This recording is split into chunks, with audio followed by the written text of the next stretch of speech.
Hello, hello, hello, Yeah. hello, hello, hello, hello. Welcome back to the Controller Chronicles podcast, episode 11, boys.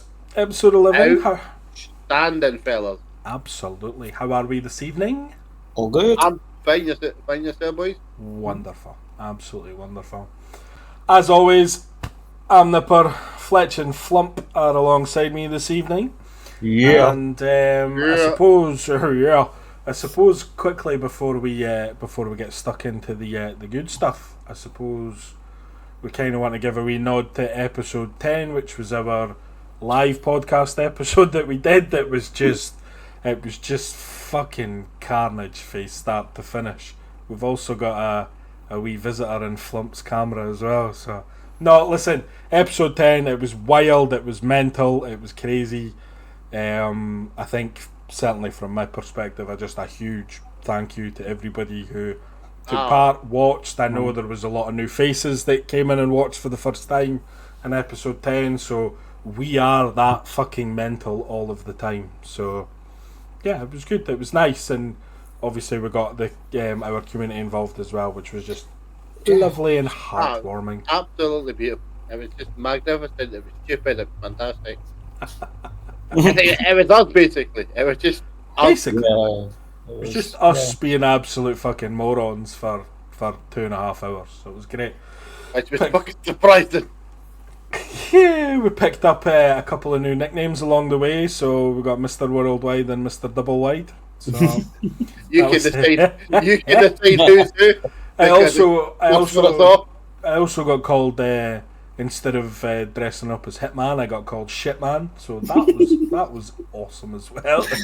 I think all the nicknames came from me, to be fair. I think they did, to be honest with you. It was But great. listen, if you've not watched it, I would highly recommend going and watching it. It's Just obviously pure on our chaos. channel. It's just carnage chaos with a little bit of video game chat in amongst it. So excellent. So that episode 11. Here we are. We're on the. We've done 10. We're now on the stretch to episode 20. So Back to being slightly sensible. slightly sensible, a bit more sensible than episode 10. We don't ask for much, just a bit more sense would be lovely. So. It would be, but when we get, it's a different story, boys. Absolutely. So it'd be very, very similar to our normal format on the podcast this week. I think Fletch is going to take us away with the first segment this week. So what you got for us, big man? Ooh, indeed. So, me and Flump recently played the Battlefield 6 beta, which has led me into thinking, one, should more developers rely on community testing? And two, with its major success in looking at initial pre-order numbers, is Call of Duty's next release in trouble? Interesting. Well, Have a shout. what I will do is I'll open the floor up to yous before I give my final take on it, and let's get your opinions.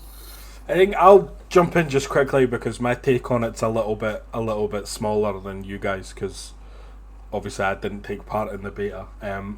I kind of come at it from a more general point of view of community testing and fan testing, in that I think it's a brilliant idea, and I'm amazed that more developers and publishers don't do it. I think the big one that stands out for the three of us is obviously Destiny. Mm-hmm. From kind of, you know, I certainly think you two were involved in even the alphas Yeah. as well as the betas. So I mean, and that's kind of led to a community in a game that's gone on to be, you know, 10, 11 years old, is it this year? I think it is, Destiny. 11.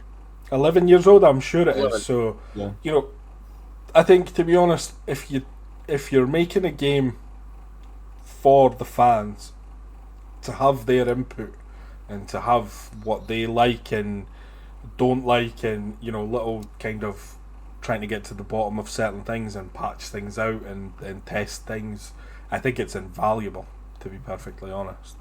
So that's my opinion generally. Obviously, you can be a bit more specific to the Battlefield side of it. Of course, yeah. No, I'll take a wee bit away. So, Battlefield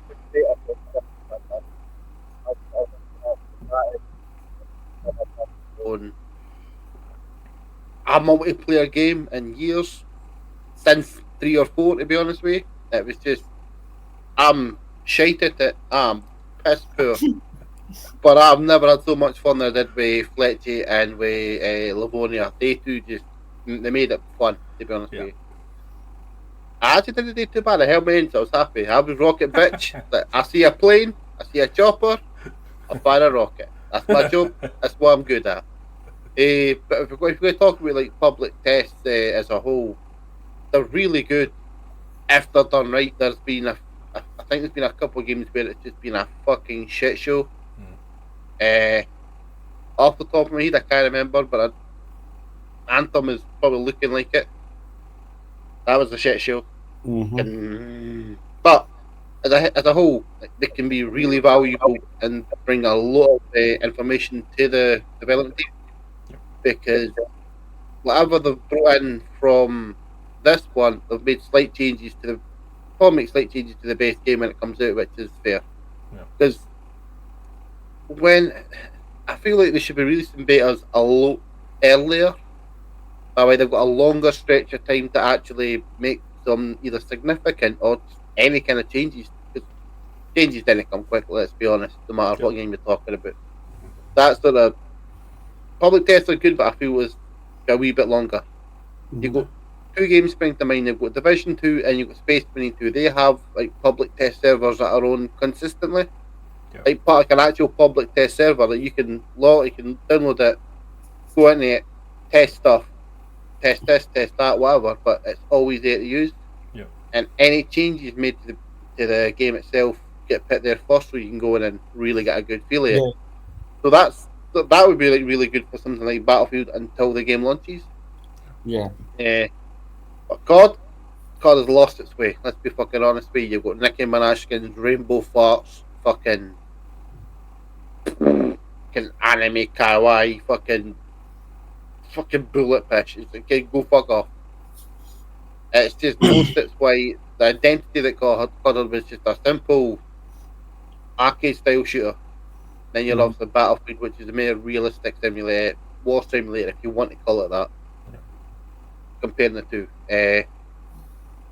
But I mean, you spoke about that a wee bit, Fletchy. The pre-orders for Battlefield have been outrageous numbers.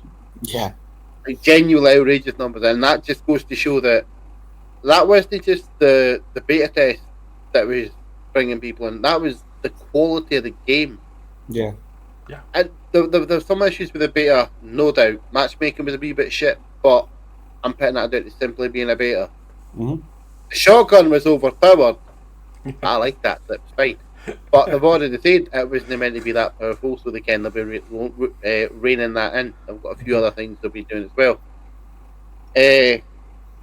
So last wee bit on this. Recently, COD have came out with a statement saying nothing will be moving over, like skins wise or weapon skins wise, will not be moving over to Black Ops 7, which I think is fucking good. And they're going to reduce the bullshittery skins. They never said bullshittery. That's me. Shut up. But they're not going to be as that kind of bullshit fucking out there, mind stupidly, just weird skins for no reason. Which I think is good. Well, it costs them money. Aye. Does it need to happen? Fuck them. If it's going to hurt you, if it's going to hurt your bottom pocket, good. Fucking make a better game. If your game's good, then you can have all that bullshit. Nice. Agreed. That's my 65 pence on it, boys. 65p. Right, boys, I'll take us away. Before I get wet in the pants over Battlefield, we'll talk about the whole public testing. So, I alpha tested, obviously. Destiny, Flump was the same. Livonia was the same. It was I think it was crucial for the direction that the game was a way to go into. And obviously the beta was successful as well, and the game is 11 years old and it's still surprising all of us. When I go for Battlefield, I've beta tested every Battlefield from Bad Company 2. So much so, for the early access for Battlefield 6, I didn't even need to apply for a code. EA sent me one. So it shows that they care about the community in some aspects anyway, which is surprising from EA. For the Battlefield 6 beta, they did 2 weekends. So they had an early access for the first weekend, which was 2 days early access. They took it offline for a week, then went for the second weekend. From the first week to the second week, they made changes from what people were saying from week 1, which just again shows that they care. They're listening to what the community are wanting.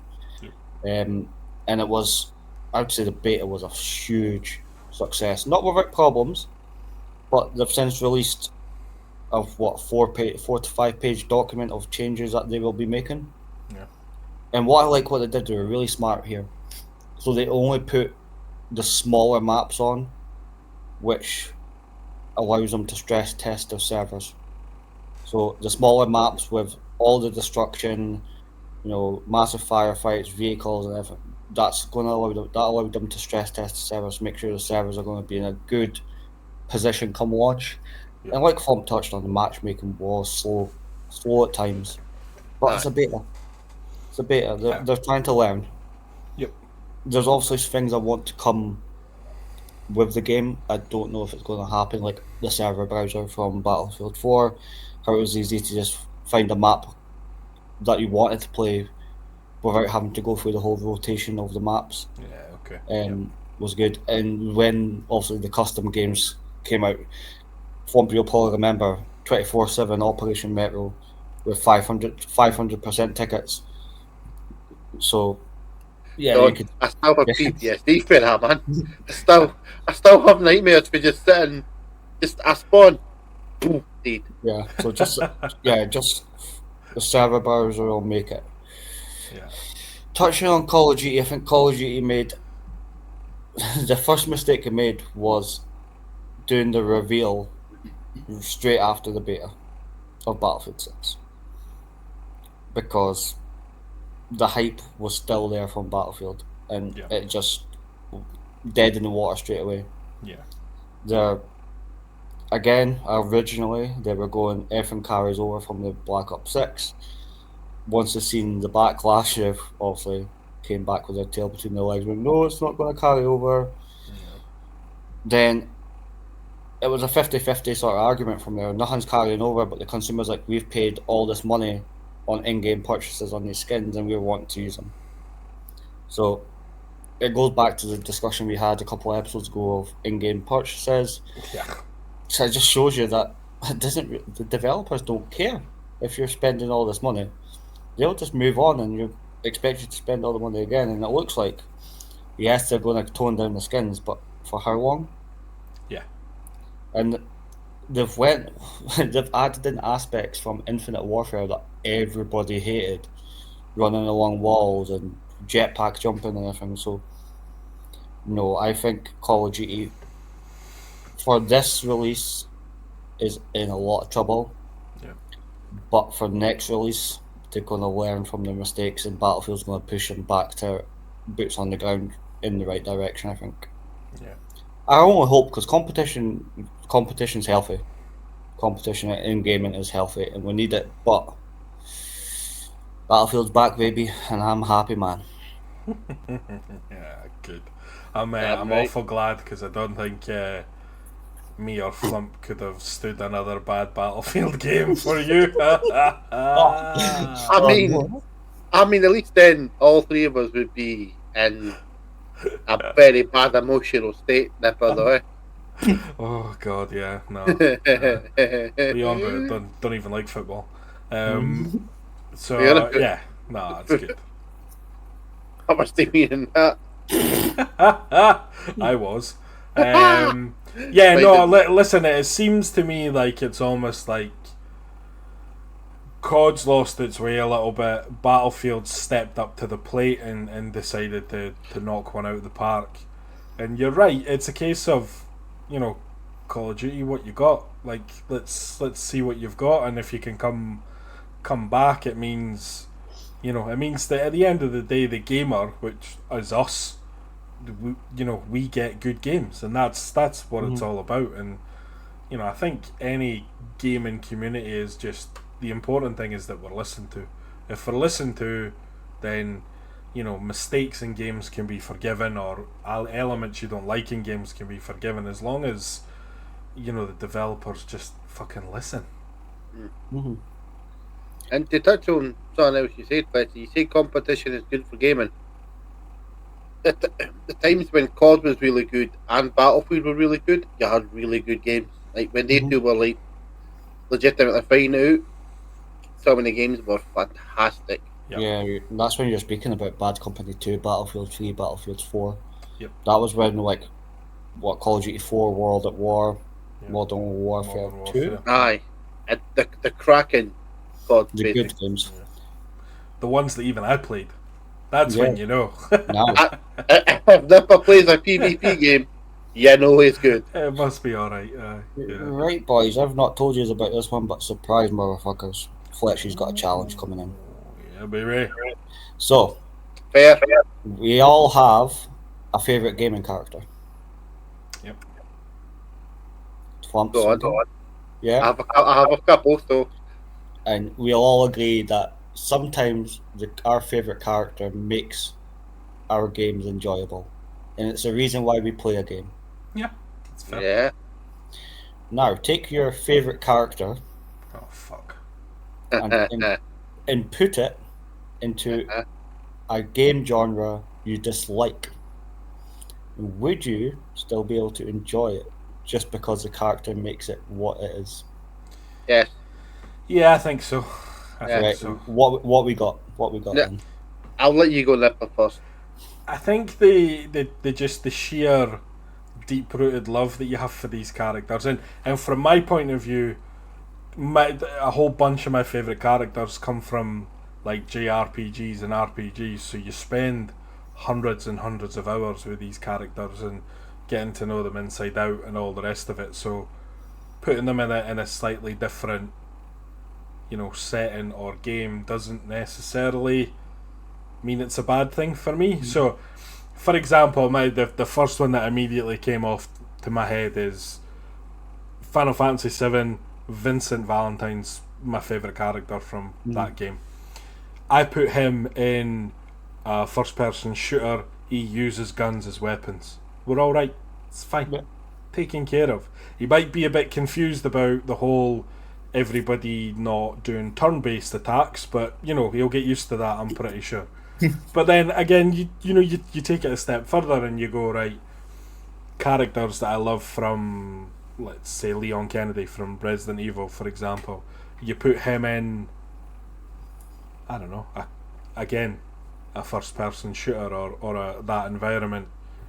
Because as much as I like JRPGs, I'm quite attracted to action characters. So big explosions, booms, guns, all the rest of it is that all does the job for me. So putting them in to my most unliked genre of games, which is first person shooters or PvP games, just makes sense. Lumpy. So I've got a couple here, but I'm going to go with probably my favourite one. So my favourite series is Mass Effect. That's fucking fun. That's we all get this. My favourite characters, I have two, but they're the same race of character. They're both Krogans. They're both big, scaly. Me and you dick. I'm going to punch your face in and then kill your bloodline. So one is like from Mass Effect 1, character called Rex.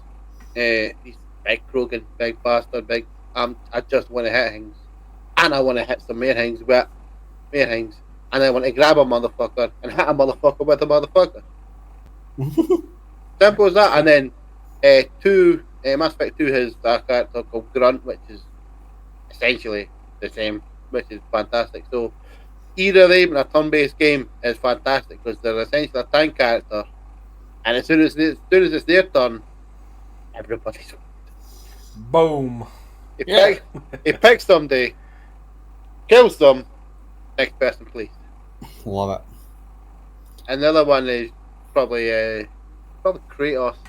I've got a soft spot for Kratos after playing the two recent God of Wars. Yeah. When it's his turn, everybody's fucked as well. Everyone's dead. Yep. Everybody's dead, Dave.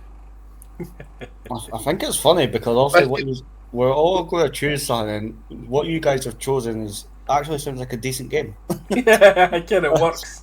And like me, because I'm also going to choose like Cade from Destiny because I'm a hunter bitch, and Yeah. put him into like a story based like MMO. Like, Yes. wow, imagine that. That's just such a bad. That's Exactly. fucking fantastic, by the way. Destiny themed MMORPG. Yeah. How much money do you want? Have it all. I would just. How much money do you want? Yeah. It would work. So Yes. a challenge turned into good I like rewards. that though. Yeah, I like was that. good, It's yeah. good. That's really what you Surprise for you, boys. You said this was a challenge. I never thought it was going to be a fucking brand new game.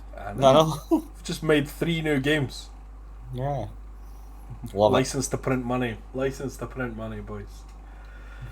So talking about new games, I'm going to pull us across to with the recent gameplay trailers of Resident Evil Requiem that have been kicking about over the last couple of weeks, and a bit more it came out at Gamescom.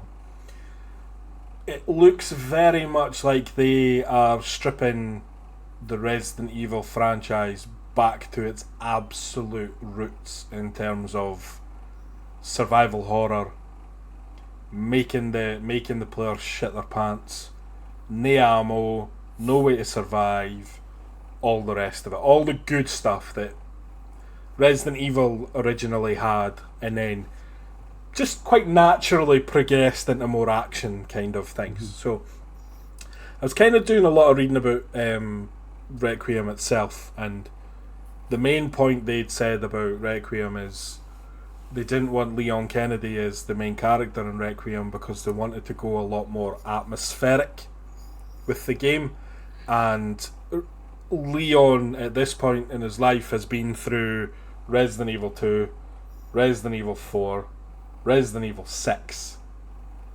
So him walking down a hallway and being scared by like a can of paint tipping over doesn't really make sense. Yeah, that's true. Because he would just walk down there and be like, right, what the fuck's down here? Boom, boom, boom, boom. Shoot, bang, bang. Job done.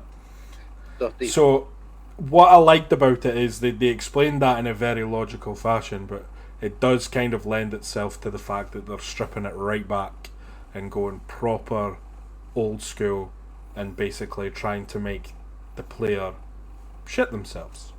So my question to you two fine gentlemen this evening is, can you give me an example of a game that scared the ever-loving shit out of you? What game was it, and what about that game scared you so? Ooh. So I'll open it to you guys, and I'll come in at the You end. seem ready to go, big fella. I've actually got 2. Yes! I'm sure both of you will be able to relate. I just can't remember. I think it was PlayStation 1. Silent Hill. Yes! Never Dino, played it. Dino Crisis. Oh! Yes! Fucking Dino Crisis! I agree with you with Dino Crisis. Oh, what a game. With Silent Hill, it was just the fog. Yeah. The mist. You just didn't know. It was just off. And Dino Crisis was just jump scares. Just jump scares. Yeah. It's Resident Evil with dinosaurs. Fucking love it. Exactly that. And it doesn't help, like, my older brother and his friend used to always, like, me and my brother shared a room when we were kids, and him and his friend just used to play it in the dark. So, yes. I was bullied from a young age for Excellent. you try to sleep. You can listen to this and watch this, son. Screeching dinosaurs. Yeah, exactly. So, Oh, when did just the dinos that were screeching? no, it was me as well. PTSD from fucking Dino Crisis and Silent Hill. Listen, And I Dino believe there's a new Crisis is Silent a Hill coming out as well. shout. Absolute shout. By the way. Yeah. Right.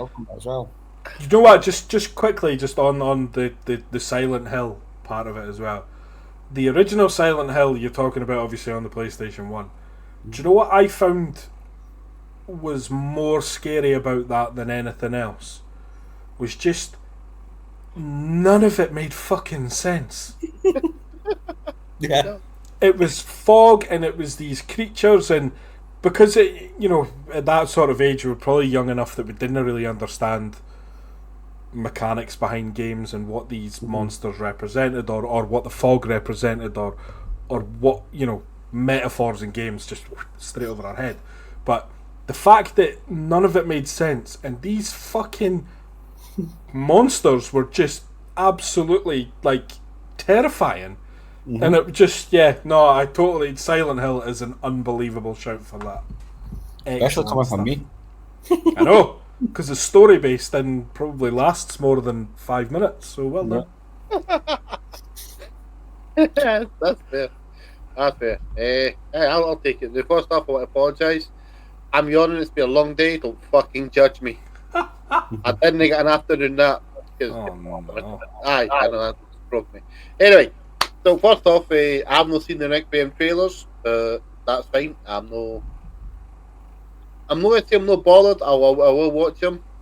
I know that's been a new thing never. But anyway, Dino Crisis fucking scared the shit out of me.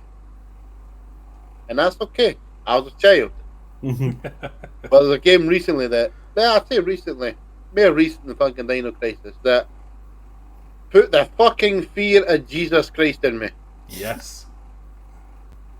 And you're going to be quite confused when I tell you what it is. The Last of Us. Oh. Yeah, I don't mind it though. I'm going to explain to you why, and it's not. Obviously, the atmosphere was fun. It wasn't sort of a scary atmosphere. It was more of a world survival kind of shenanigans. Until I'm going to get really close for this. The fucking clickers. I knew that was coming. The fear of all holy Christ. Aye. You heard them from fucking distance. You didn't get what they were. At that point, I think you'd only be fighting people. Yeah. You heard that clicker sound. Yeah. Not only did your arse fall out of you, it went out the fucking window. It went out the fucking window. Mine did, at least. And it's not just the sound of them which is terrifying. Because fuck them. Fuck every piece of them. It's how they look. It's the fucking. It's the cordyceps virus just mutating it. I mean, I've seen uglier looking people doing my tune, but the most fucking scary is those fuckers. Like even the big fucking bloaty bastards that look like me, I wasn't with the feet of them. I was the feet of them. So you heard the clicker, and after your soul left your body, jumping somebody else, they went, "I'm not leaving." Yep, I'm until out the here. clicker's fucking gone. Yeah, absolutely. So off the Dino Crisis is the one because it was just jump scare set as a child. Yeah. But those clickers put the genuine fucking fear in me. Yeah. It's the only time that I put a controller down and fucking walked away. Walked away. No dealing with this shit. No dealing with this shit. Fucking outstanding. There you go. That's it. That's good. You're right though. Just the introduction of an enemy like that can. Really, you're a good couple of hours into the game, so you've seen stuff and you've done stuff and all the rest of it. But just the fact that they're so recognisable by just that little noise that you hear, and it's like, oh, fuck off! Like, oh, there's another one in here. And there's not a lot of things that make me jump scare. There's not a lot of things that will scare me, like just in gaming or in life. I will run.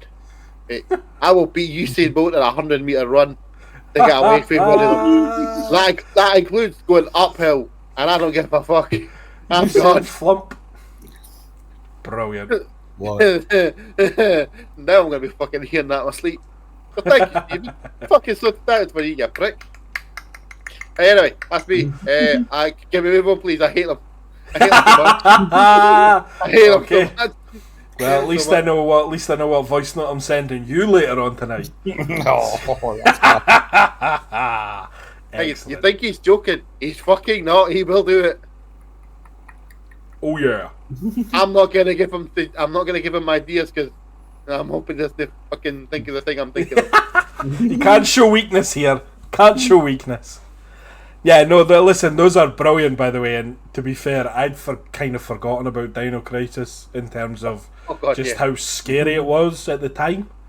I actually started about 3 or 4 months ago. I downloaded it because you can get it on the PS5.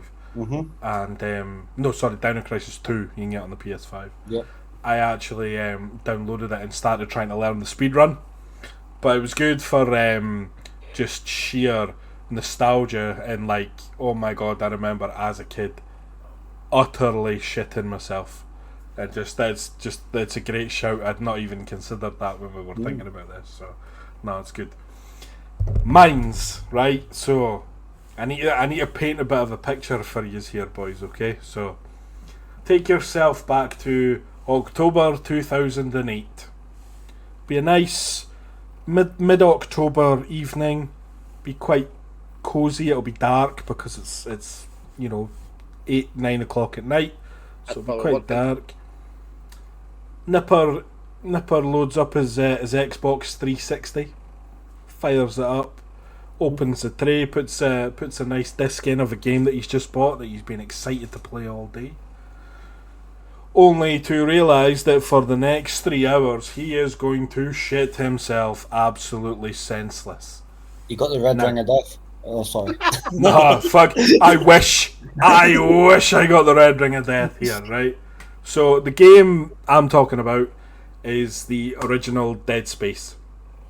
Oh, wow. For the Xbox 360. So this game for me, it kind of came at a point where I was just getting myself back into gaming. I'd not really, just with life and stuff, I'd not really kind of gamed a lot for the let's say a couple of years previous to that. Just got myself back into gaming, and obviously I don't know if either of you have played it, right, but the opening level, essentially you are on a spaceship that goes to like a space station that's giving out like a distress call. So you go in to investigate and there's nobody to be found, so you wander around for a good 5 minutes. Now that's the fucking kicker, right? Because the game makes you wander very slowly through a few rooms and into a room where you then meet people. You see them through glass, so you see them. You're kind of a glass pane, and the enemy comes down through a vent, absolutely mutilates this person that you're conversing with through the glass, right? And I shit you not, I swear to God, I actually shat myself. Like actual. Not figuratively, not metaphorically. Actually. No fucking. Okay. There was I had to, what age was I? What age were you?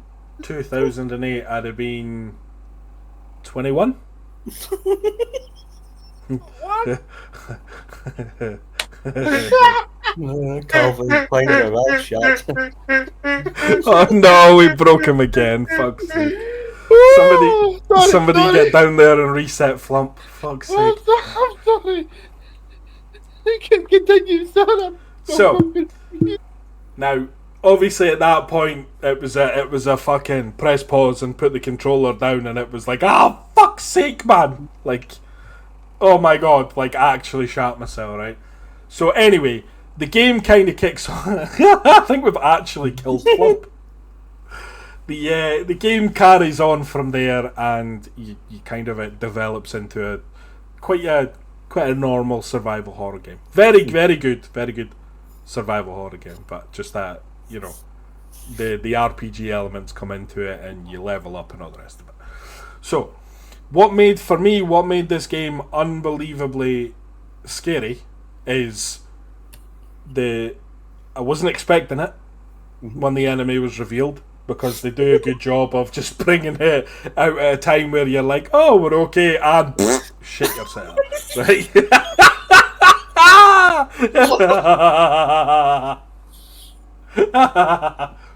Also, the enemies themselves, right? So the necromorphs from Dead Space are unlike any. So I was used to being basically if you had a gun, if you shot something in the head, the likelihood is you're going to do damage at least most of the time, right? The necromorphs in Dead Space, if you shoot the body or if you shoot the head, bye flump. Right, so I do apologise, had to take a short break there because Flump could not contain himself at all because he's a child. Child! Just because a grown man shot himself while he was playing a video game, he can't contain himself. So, anyway, because this is a video game podcast, Flump, we're going to talk about video games. Anyway, right. So I was explaining about the necromorphs from Dead Space, right? Shooting them in the body or shooting them in the head does absolutely zero damage to them. Nothing whatsoever. The only way you can kill them is by dismembering them. So they're quite limby, they're quite sort of 5-6 sort of legs and arms and blades attached to the arms and shit like that. The only way you can kill them is by taking the limbs off. That is literally it. So that kind of added to a bit of the fear as well because you're like emptying fucking all of the very scarce ammo that you've got into the midriff of this thing that's just sort of laughing at you as it's walking towards you. So that is my game that scared the ever loving shit out of us, and I would highly recommend that you speak to my kids about this because I have told my kids about this and how much I actually shat myself. So I swear to God that it is the genuine truth, and it did happen, and yeah. So that is the game that scared me the most. What's funny is that is fucking. I can relate to that. I never. So I wouldn't be the first time I've shit myself, but that is genuinely. It would be the first time I've shit myself.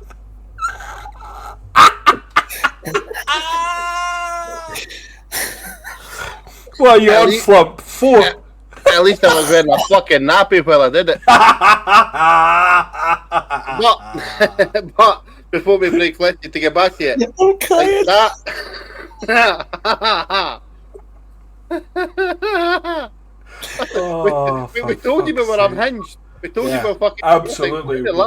We did warn everybody. That's just the point of holding it back anymore. Yeah, no. But like Dead Space was fucking terrifying because that when you got the plasma cutter and you could only put it out that way or like that way, there was only you couldn't do anything else. Yeah, exactly. Fucking terrifying because because you see you had to take the limbs off and it was fucking scary. Yeah. I never. To be fair to you, Nipper, I never actually finished the first game. I was scared. Fucking. It put the fear of something in me. Mate, I barely finished the first level. It's a fair point. Bowels were fucking all over the shop, man. That's fucking true. And I was fucking. I'd have to admit that is fucking a terrifying game to play. Even like the remake, really remaster, whatever one it is. Yeah, it's still got that same atmospheric grip that very few games have actually managed to master. Correct. Which is, it's a fucking rare. If a game can grip you that quickly. Yeah. With just fear, it's a fucking winner. It is, and I think I kind of the only other example of that comes close for me is Resident Evil Village. So Resident Evil 8, there is a part in the game where you kind of want to say it without too many spoilers, but when did the game release?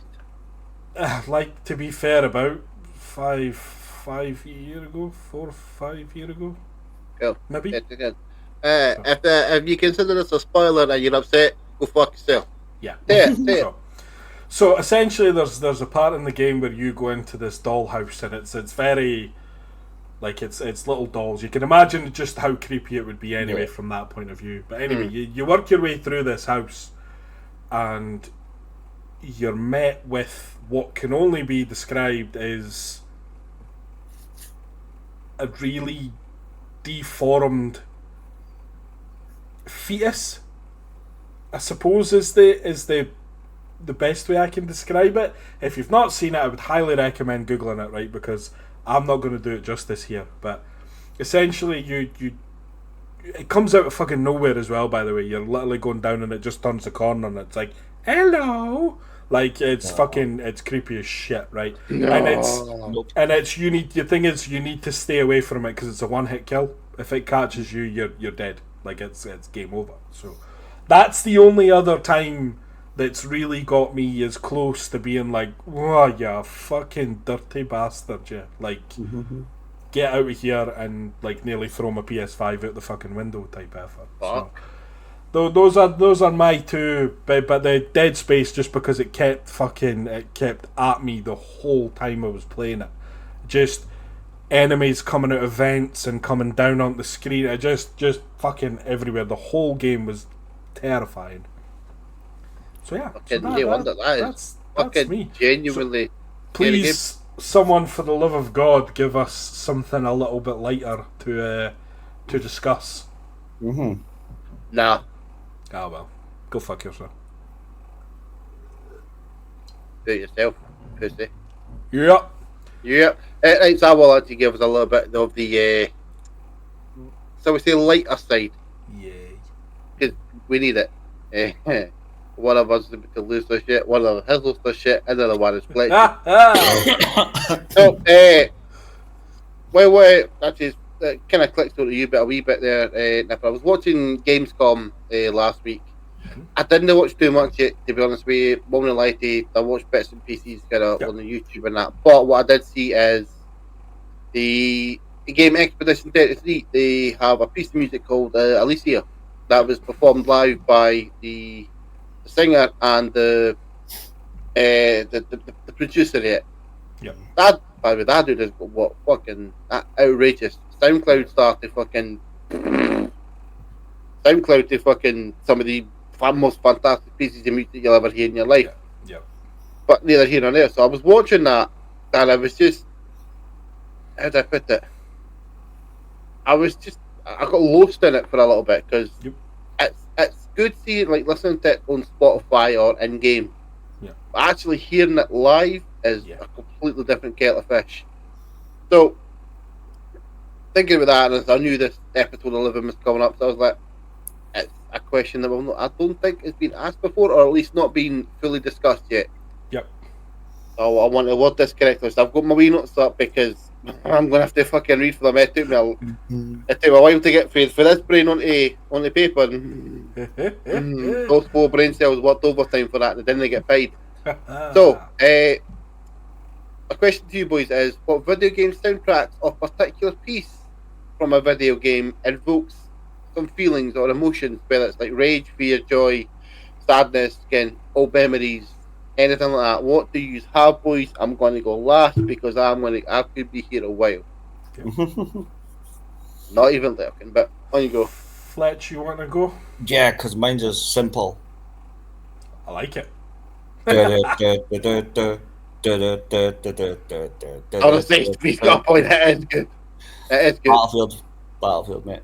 That was it. Just whenever you hear that tune, you know shit is going down. You hear it a lot because you win a lot in Battlefield. Yeah. Yeah. As you found out when you played with me in Livonia.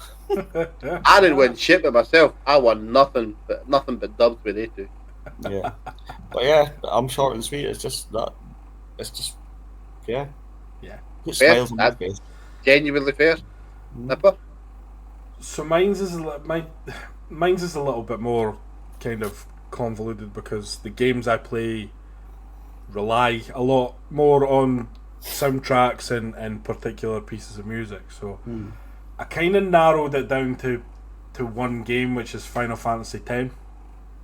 So the soundtrack for Final Fantasy X, honestly, it's so good. So good. I've got it playing in the car. Like, I've got it on my Spotify playlist in the car.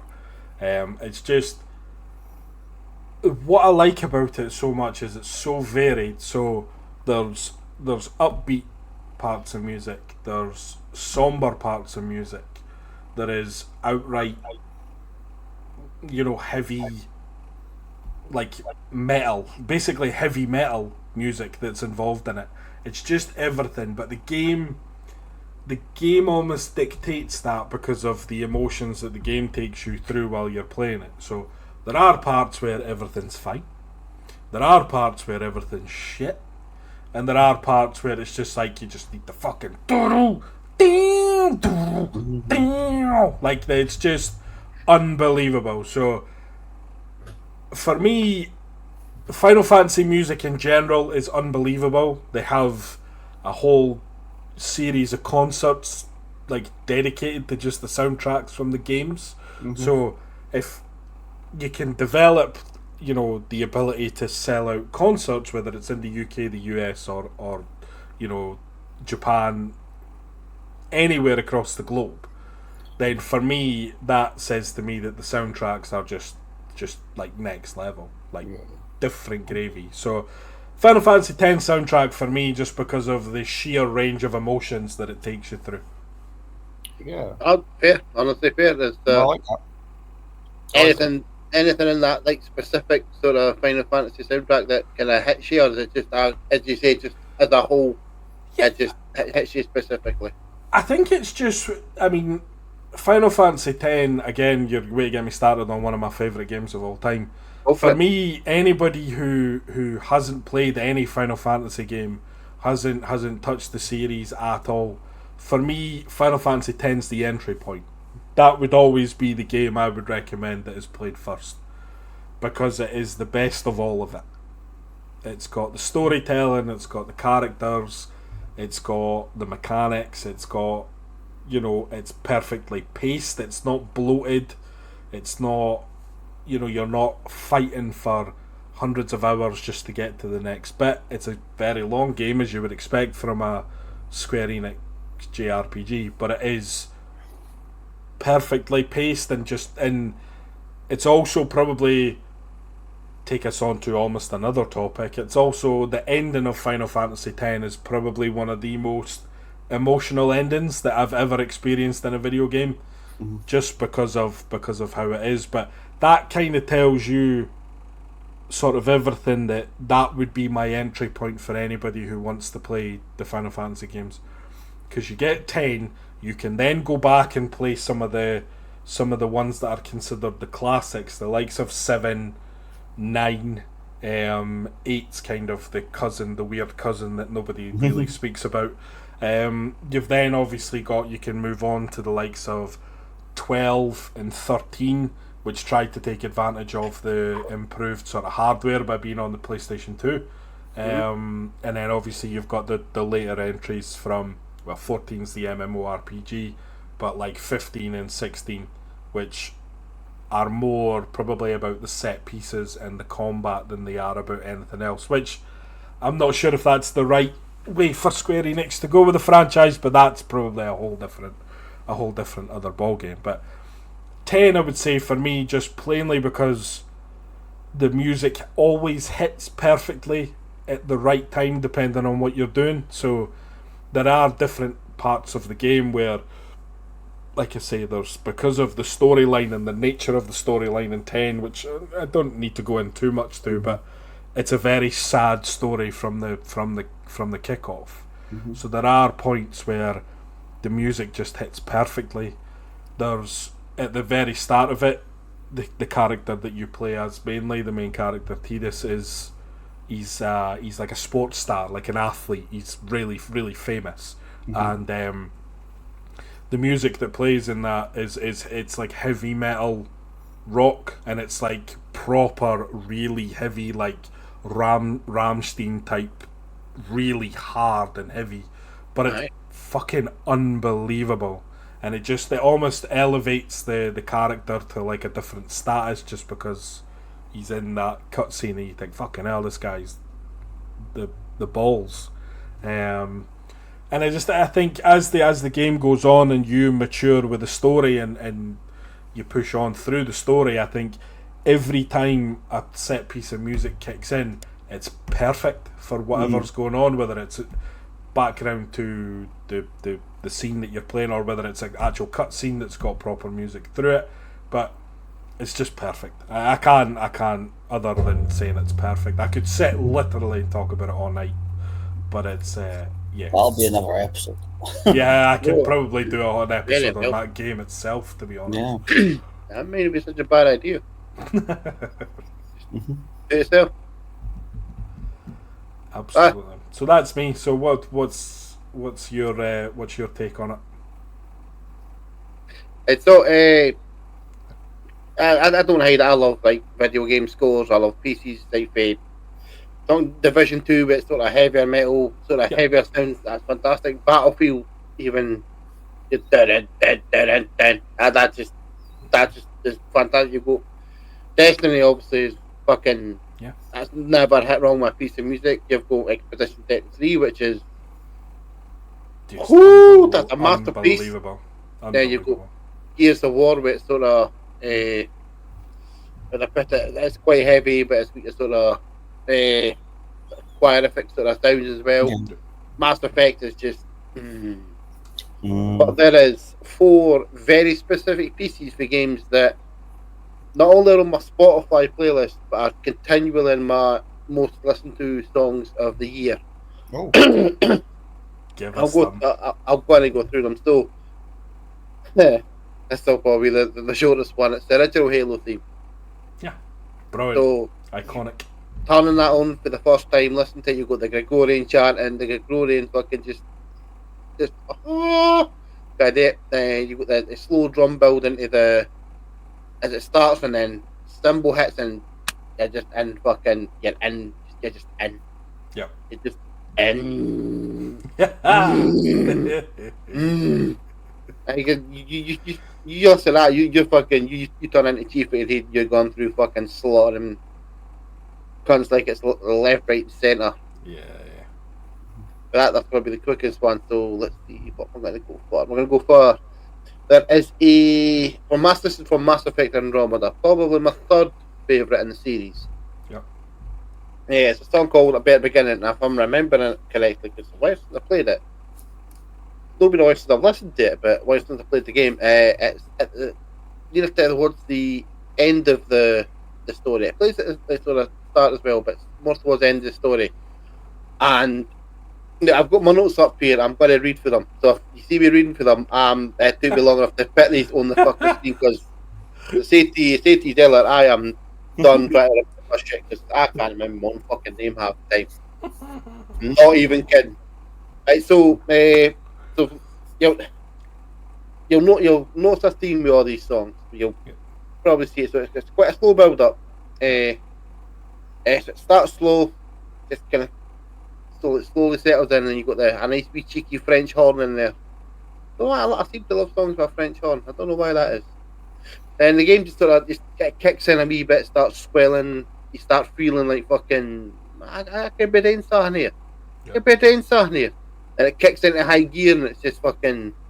You got drums, you got horns, you got fucking strings, you got all that percussion, you got everything. It just fucking you instantly just get lost in it, and you go galaxies away. Excellent. You if you're, for me, instance, I listen to it when I'm walking down to work. I can get from my house to my work, no realise how the hell I've got there, and it's just been listening to music. I can tell you the route that I've done, but I could not tell you fucking me putting one step in front of the other. And then towards like, so the end of that particular piece, it gets really heavy, and then suddenly it just calms down and just boom. So you're sitting at the tip of the top of the mountain, next second, boom, back on the flare, calming down, slowing down. Just gets me every time. Well, that's good there. Brilliant. That's the first one. Now, I've got 2 more. I'm going to leave my favourite one to last. So this is for the Mass Effect 2 specifically, which I just played in the stream. Fucking fantastic. Amazing. Still upset I killed Tally, but fucker. So it's actually that final mission. It's called Suicide Mission. That song is called also Suicide Mission. When that again, it's a slow starter, But for some people, it might not be the greatest piece of music. But when you've played through the entirety of that game, you've built your squad, you've got them loyal, you've got your ship upgrades, you've just found out that your entire ship has been fucking taken by these. I'll get to them in a minute. So as soon as that kicks in, so then you've got, okay, it starts slow, builds up quietly. It's no sort of big, just a gradual wee sort of, it'll be incline up a hill. Because you know you're literally fucking gone through the mass relay. You're gone into the unknown. You're gone literally into the bowels of fucking hell. Yep. You have no idea if you're coming back with us. So when you read that, you're thinking that, and the music just starts swelling up, and then it pops cheeky wee French horn. Cheeky wee French horn. That's you hear the French horn, boom. That's the fucking battle cry. As you flying through all the debris, taking out the wee fucking the wee defences they've got, then boom. You swell to the top, you see their fucking base, you're like, I'm fucking coming for you, you dicks! And then it just continues on for a wee bit, really builds up, and then boom, it just kind of quiets down. Yep. But in that time, you're thinking, you dirty collecting brainwashed bastards! You take my fucking crew, I'm coming for you! Bitches! Sorry, fuck him. Sorry, fuck him. That one really just. That's usually fucking top 5 of the most listened to playlists, by the way. Excellent. So the last one is it's for Destiny. It is from the Destiny 2 base game, if you want to call it, the vanilla, the Red War campaign. Yep. It's called Journey. It takes place very early into the game. Mm-hmm. You have just had the shit kicked out of you. You have just been told, you're a little bitch. You're a powerless little bitch. I'm a big ass dirty rhino and I'm gonna kick you off this building. You get kicked off the building. Bye. Bye-bye. Bye-bye, driver. Bye-bye. So then you kind of... There's a wee bit of context. So you go through the mission, then you come to sort of... outside the city, you find that camp with 3 dead guardians. They've just been slaughtered. And then Johnny starts hitting in. This is nothing short of a 7-minute fucking masterpiece by Michael Salvatore. And the rest of these crew, I keep looking at it. All I see is Salvatore, that's all I ever need to ken. Thank fuck he's back, by the way. Thank fuck he's back. But again, guess what happens? It's a slow start with strings and violins and oboes. And that's all it is. Strings and oboes. Oh, you're feeling... It starts playing and you're feeling nothing but hopelessness. You're feeling despair. You're feeling dread, fear. Yep. Everything. Because you've lost it. You've lost all your light. You've had the shit kicked out of you. You've seen your city being took over. Your people are being destroyed. Everybody's just getting shafted, essentially, by a big ugly rhino bastard. So you'll make your way through, and this is just playing. You're just like, fuck, kind of day. But as you continue with the mission, this whole piece of music is playing the entire way through this. But then it starts you hear some drums are kicking in. You're like, hold on a minute here. Maybe I'm not so fucked. I've got a weapon. These fuckers can easily be shot. Let's go for it. So we a combat sequence. The drums are hitting. The strings are still playing.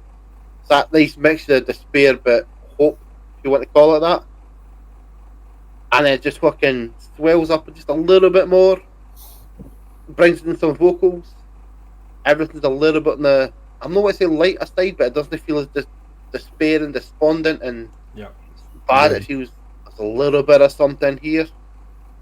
And then it just levels off for like just a few seconds and then fucking hits you with drums, strings, depending on what fucking one you listen to. You got a whole quartet just absolutely blaring, and you're like, I'm no fucking done. I'ma whoop your ass. You're going to learn today. You're going to learn the power of my backhand. You're going to learn that my name's a pimp named Slickback. Boom.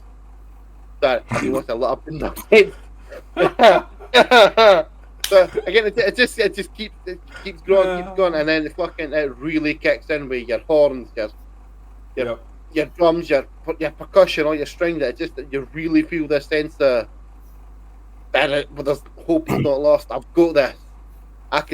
We can somehow find a way to get through this. On my backhand and my pistol, we are going to be all good. Yeah. And then it really just again it's like suicide mission. It gets to the top, just gets right to the top, and then just settles down. You settle down, and I'm good. The city's took back. Enemies are destroyed.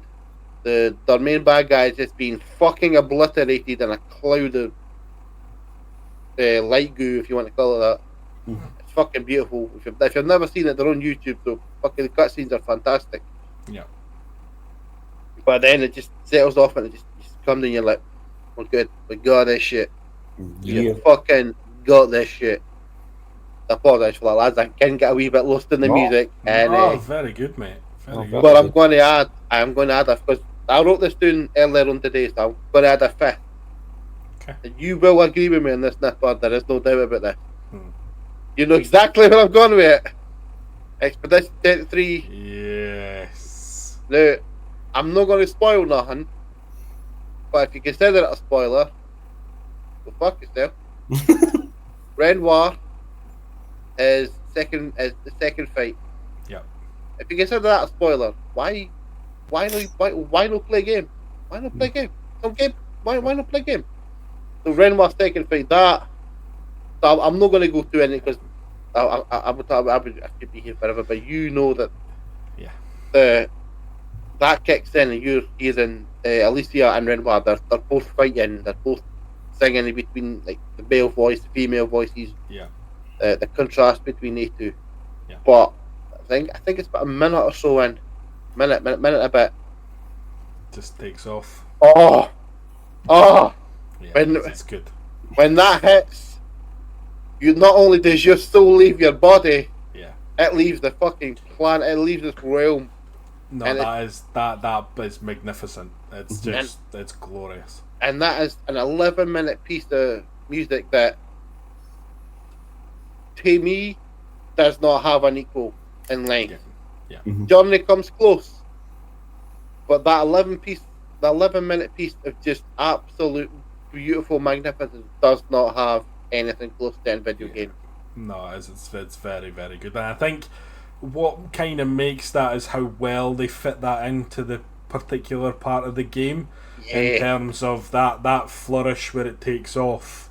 Is just with the visuals and everything that happens at the same time. It's a masterpiece. It's unbelievable. It is unbelievable.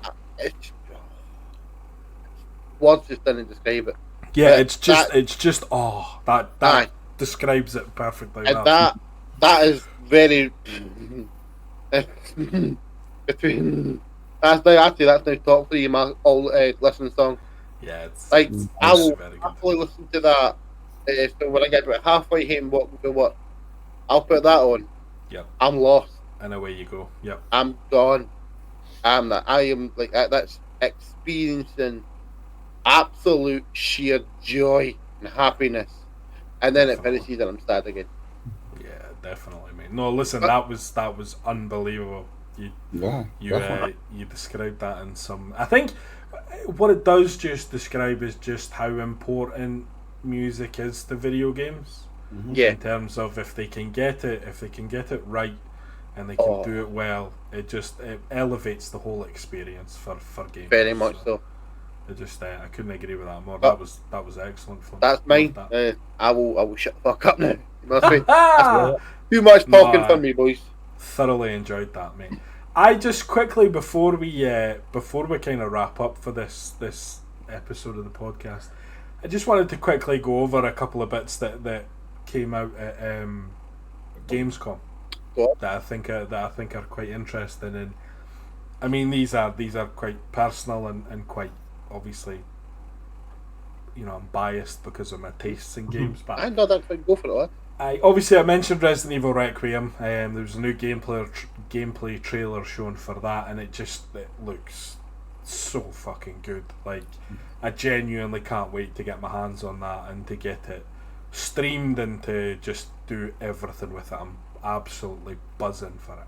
Nice. Mm-hmm. The next one was Ghost of Yotai. Ooh. So it's the sequel to Ghost of Tsushima.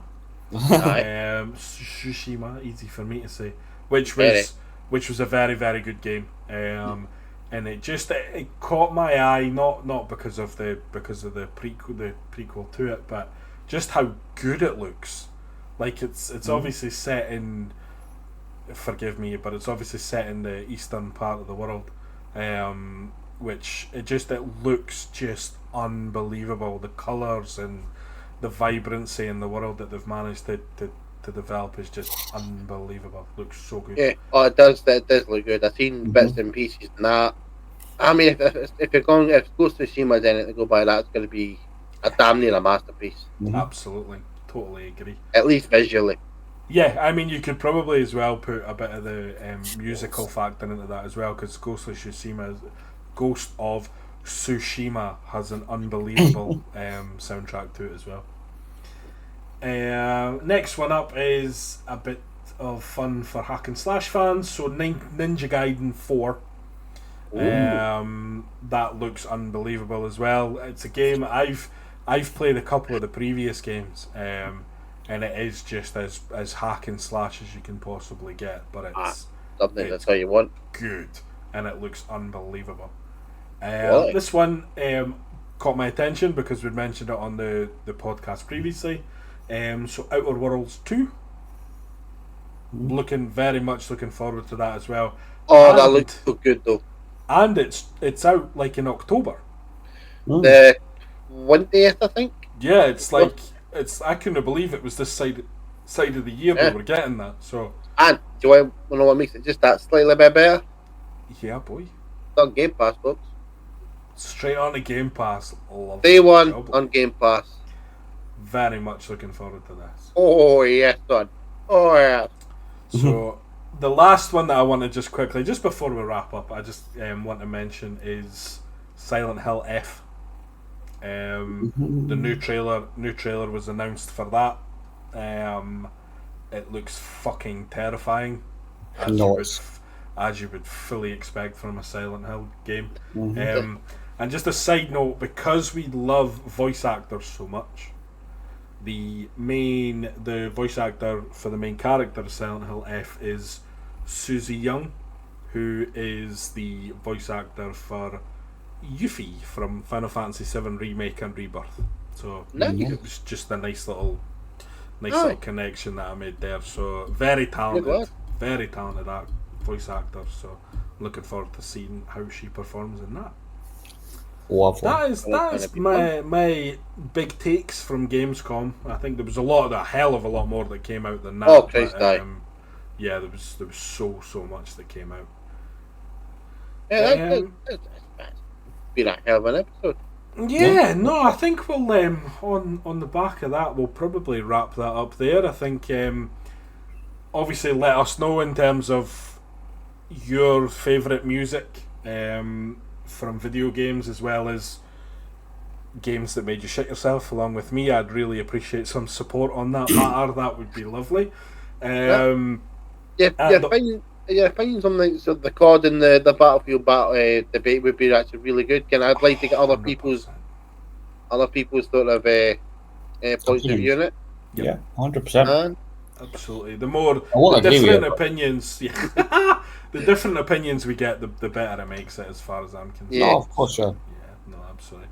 And listen, we're there again. So thank you very, very much for everybody that's listened and made it this far, listening to us old farts just talking about nonsense for an hour and 10 minutes. So that was episode 11, folks. So thank you very much, and no doubt we'll be back in the next couple of weeks for episode 12, along with maybe a couple of other things. I'm just going to leave that there. Just leave that in the air. Let's see what Are we cooking something? Or are we baking something? Who knows? Let's see if we're good at chefing or not. Who knows? Mm. Thank I you don't all fucking very, know. very I much, don't know folks. shit. And we fully appreciate every one of yous. And thank you, and we love you all. Thank See you. you Take it later. easy, folks. Bye. Bye, folks.